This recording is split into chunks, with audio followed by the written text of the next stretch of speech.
पत्नी और बच्चे के बिना तीर्थ अधूरा होता है, तो इसलिए अपने बच्चे को और पत्नी को भी साथ में लेकर जाइए। अम्मा उठा लो। अरे अम्मा क्या बार बार डंडा उठा लेती हैं। हम कह रहे पोटली उठा लो और तीर्थ यात्रा पे चल पड़ो हमारे साथ। आपके भी लगे हाथ सारे पाप धुल जाएंगे। क्षमा अम्मा क्षमा, विचार हमारे थे परंतु त्रुटि से मुख से निकल गए, क्षमा। अम्मा की चिंता मत करो शारदा देवी, ये गुंडप्पा है ना अम्मा का ध्यान रखने के लिए।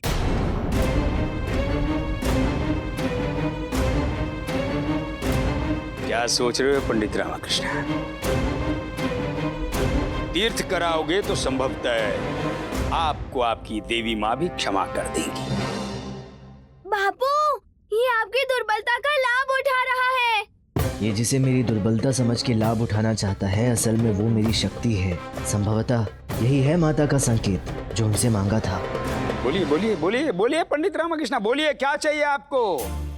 महाराज से असत्य बोलने का दंड या स्वयं ईश्वर से क्षमा? बोलिए पंडित रामकृष्ण, क्या चाहते हैं आप? कालकोठरी या तीर्थ?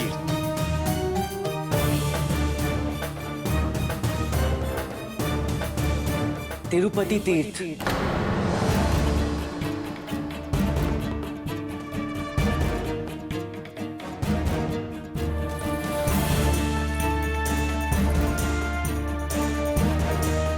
प्रणाम पंडित रामकृष्ण। अच्छा हुआ अम्मा ने साथ आने की जिज्ञासा पर दबाव नहीं दिया, पैदल चलना पड़ता, थक जाती बेचारी। उचित कहा। थक नहीं जाती, आपको थका देती बापू। चलो इसी बहाने तिरुपति के दर्शन भी हो जाएंगे। एक बात तो व्यक्ति को गांठ बांध कर रख लेनी चाहिए कि जो होता है अच्छे के लिए ही होता है। मुझे संदेह है इस बार जो हो रहा है वो गुरुदेव के अच्छे के लिए हो रहा है। कहाँ जाना है महोदय, कहीं छोड़ दूं? इतनी रात्रि को गाड़ीवान भी मिल गया। मैंने कहा था ना शारदा, जो होता है अच्छे के लिए होता है। इतनी रात्रि को अनायास गाड़ी वाला? जाने दे भास्कर, तू कुछ अधिक ही संदेह कर रहा है।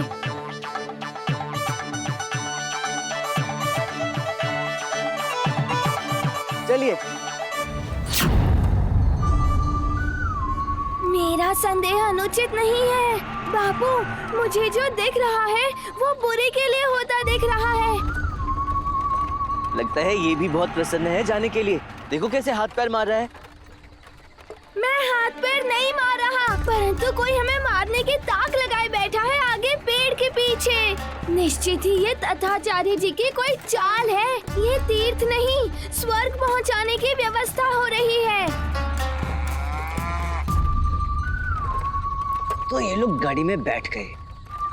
इसका अर्थ ये है कि दौलत खान अपनी चाल चलने को तैयार है। अब इसे रोकना असंभव है।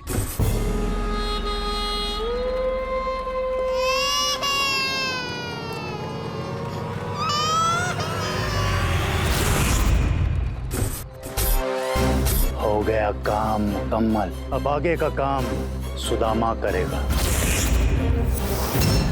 चुनौती के चक्कर में असली पंडित रामकृष्ण का अपहरण तो कर लिया, किंतु ये नहीं जानते कि असली पंडित रामकृष्ण है क्या। इन्हें सतर्क करना होगा।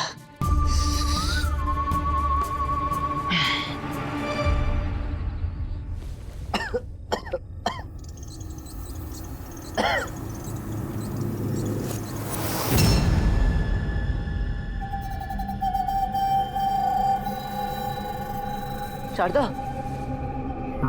शारदा, शारदा उठो।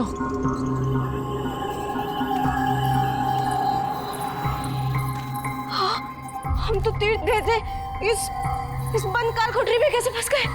वही तो मैं सोच रहा हूँ, हम यहाँ कैसे आ गए? लो, हो गया कल्याण। यही होता है जब कोई मेरी बात नहीं समझता है।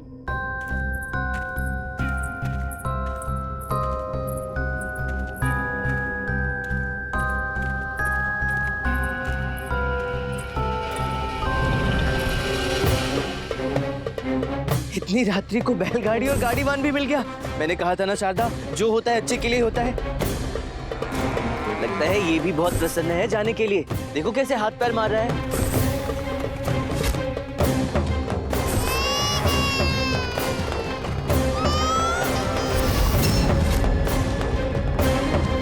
अपहरण, हमारा अपहरण हुआ है शारदा। अपहरण? हमारा अपहरण कौन करेगा और क्यों? मैंने अगवा किया है उन्हें, दौलत खान ने। क्योंकि काम को अंजाम देना मेरा शौक ही नहीं, मेरी लत है, लत। इसलिए तो कहता हूं कि ऊंट का पेट जीरे से भर सकता है, लेकिन दौलत खान कोई भी चुनौती नहीं हार सकता। कौन है ये लोग और इनकी योजना क्या है?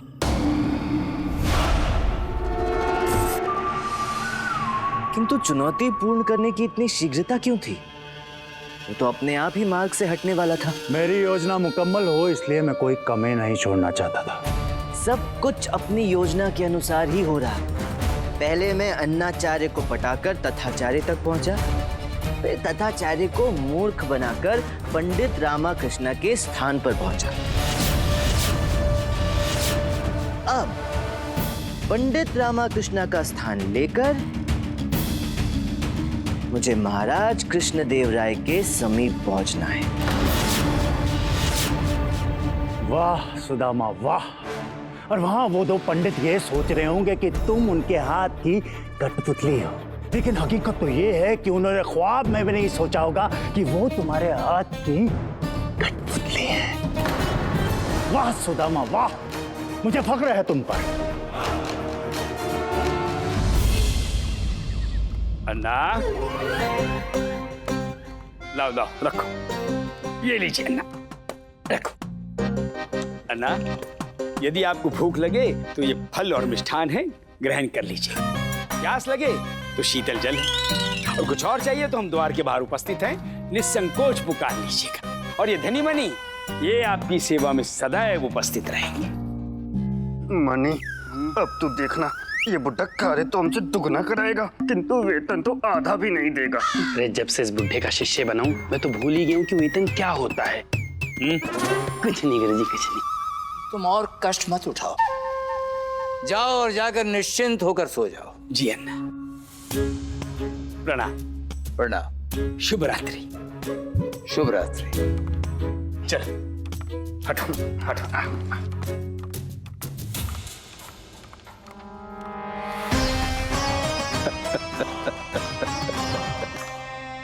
अन्ना को लग रहा होगा कि उनका प्रिय छोटा भाई मुन्ना उनकी कितनी सेवा करता है।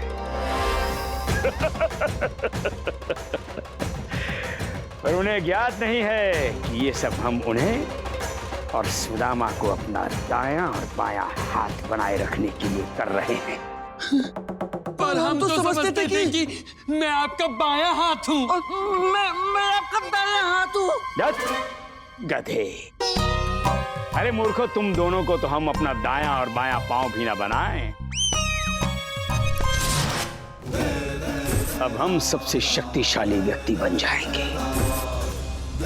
जब हमारे पास अन्ना और सुदामा जैसे दो दो चतुर मस्तिष्क होंगे, तो हमारी इच्छा के बिना पत्ता भी नहीं हिलेगा। बस अब इन दोनों को अपने हाथ की कठपुतली बनाकर हम विजयनगर के सबसे शक्तिशाली व्यक्ति बन जाएंगे और इन्हें भनक भी नहीं लगेगी। यही हमारी असली योजना है।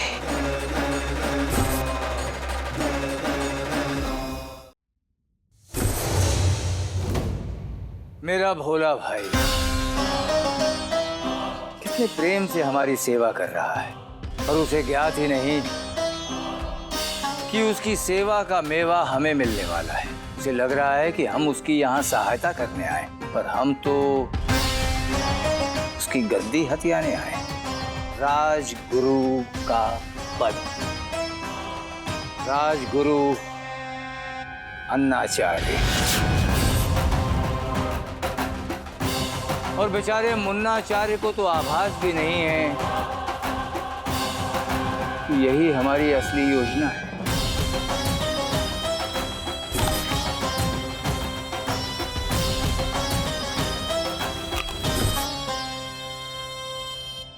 वहां दोनों महान पंडित अपना अपना उल्लू सीधा करने में लगे होंगे और उन्हें ज्ञात भी नहीं होगा कि पंडित रामाकृष्णा का स्थान लेकर महाराज कृष्णदेव राय की मृत्यु ही मेरी असली योजना है।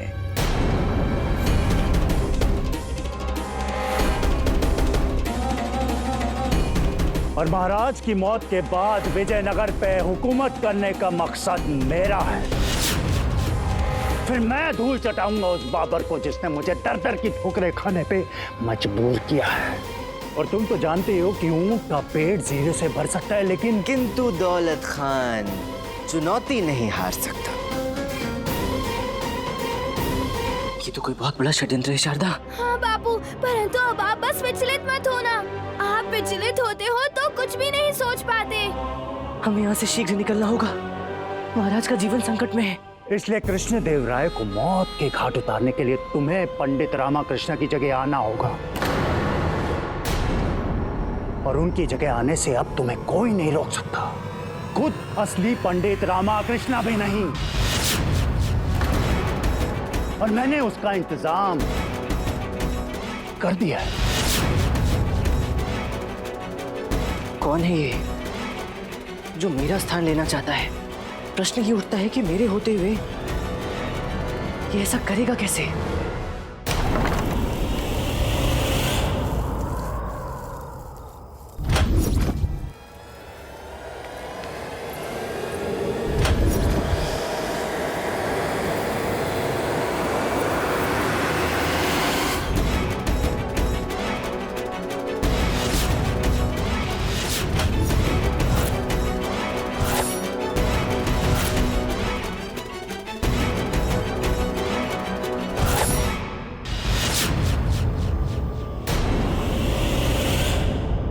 तमाम, अभी तुम काम तमाम करते थे, ताला क्यों नहीं लगाया? जाओ जाके ताला लगाओ। माफी हुजूर।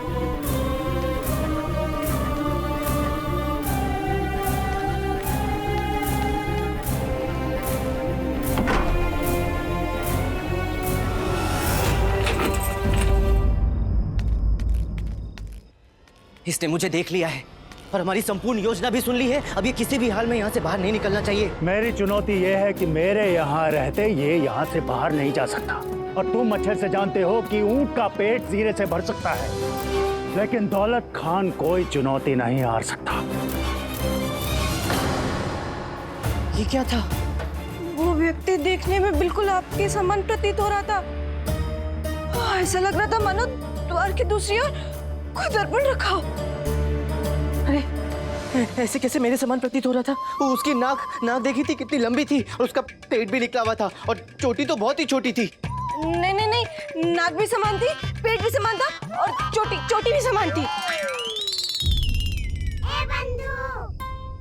हाँ रामा, सब कुछ समान था, जैसे कोई मेरी जुड़वा बहन हो, परंतु निश्चित तौर पर मेरी भांति वार्तालाप नहीं करती होगी।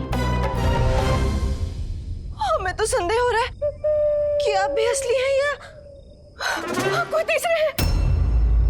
ईश्वर, यदि तुम पहचानने में त्रुटि कर रही हो तो इसका अर्थ यह है कि कोई नहीं पहचान पाएगा कि असली कौन है और नकली कौन। असली और नकली का फैसला तो कल दरबार में होगा, जब तुम पहली बार वहां जाओगे। चिंता मत करो दौलत खान, मैं वहां जाने के लिए तैयार हूं। वहां जाऊंगा और अपनी छाप छोड़कर ही आऊंगा। अरे कहाँ गया द्वार? यही तो था। कोई संकेत मिल क्यों नहीं रहा है? आप इतने विचलित मत होइए। आप जब भी विचलित होते हैं कुछ ना कुछ उल्टा ही होता है। अरे सब कुछ उल्टा हो ही रहा है शारदा, और तुम कह रही हो कि मैं विचलित ना हूँ। कल वो बहरूपिया दरबार जाएगा मेरा स्थान लेकर, वहाँ पहुँचकर महाराज को प्रभावित करेगा, और उसके पश्चात महाराज के समीप जाकर मैं अर्थात पंडित रामाकृष्ण बनकर उनका वध कर देगा। और तुम कह रही हो कि मैं विचलित ना हूँ? अरे हाँ, तब तो संपूर्ण आरोप आप पे आ जाएगा। संकट ये नहीं है कि आरोप मुझ पर आएगा, चिंता का विषय ये है कि महाराज का जीवन संकट में है। हाँ, इस पे तो हमने ध्यान ही नहीं दिया। देखिए, आप चिंता मत कीजिए, वो 1 दिवस नाटक करेगा, 2 दिवस करेगा, तत्पश्चात बहरूपिया पकड़ा ही जाएगा। शारदा की बात तो अच्छी लग रही है, पर अगर ऐसा नहीं हुआ तो हमेशा के लिए हमें यहीं रहना पड़ेगा।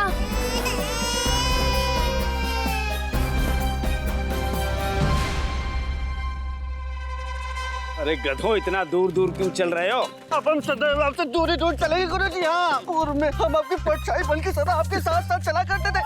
हमें लगता था कि धनी है आपका दायां हाथ और मनी आपका बायां हाथ। अरे नहीं, इनका हाथ तो अन्ना और सुदामा है ना। हाँ, सुदामा ही है।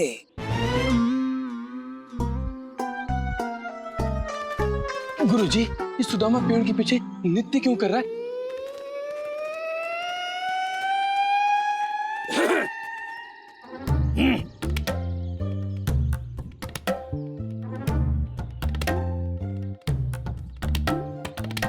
दरबार में जाके सबके समक्ष ना करूं, इसलिए पहले से ही करके समाप्त कर ले रहा हूं।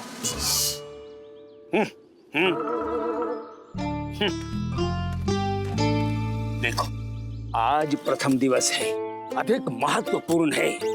कोई भी ऐसी वैसी त्रुटि मत करना, समझ गए?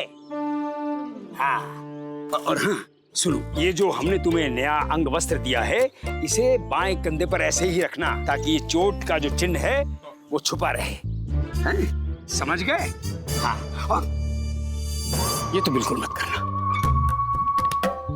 क्या मत करना छोटे स्वामी? खुद मत बोलना, यदि बोल दिया तो ये फिर से शुरू हो जाएगा। किसी ने इसके सामने खुजली का नाम ले भी लिया तो नियंत्रण करना कठिन है। क्या ना करूं छोटे स्वामी? कुछ भी करना, जो चाहे करना, परंतु कोई त्रुटि नहीं करना। हैं? दरबार हमारे पहुंचने के पश्चात आना। जी, जो हाँ। आज्ञा। हाँ, आओ। हाँ।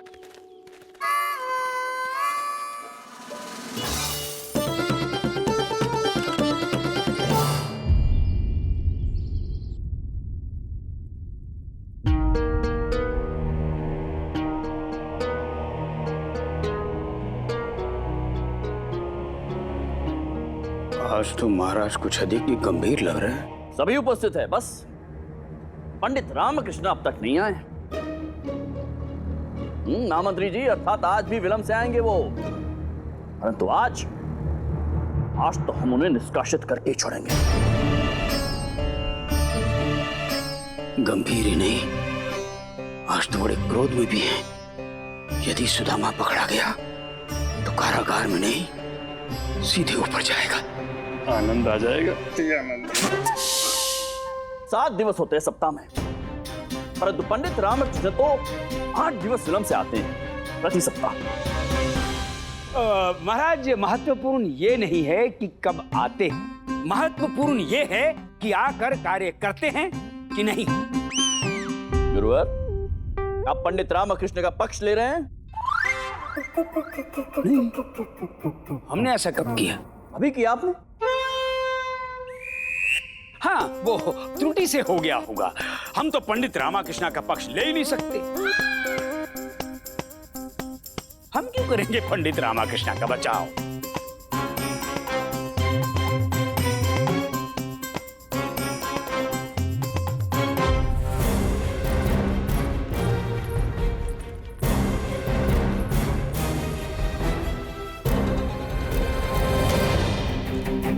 कहीं तो होगा बाहर जाने का मार्ग। कहीं बाहर जाने का मार्ग तो नहीं है, परंतु ये झरोका है बाहर की ओर देखने के लिए। आधा सूर्योदय हो चुका है, अर्थात मेरे दरबार जाने का समय हो चुका है, किंतु मेरे स्थान पर वो जाएगा। अरे इतना सरल है कि उस बहरूपिया का पंडित रामकृष्ण बन के दरबार जाना?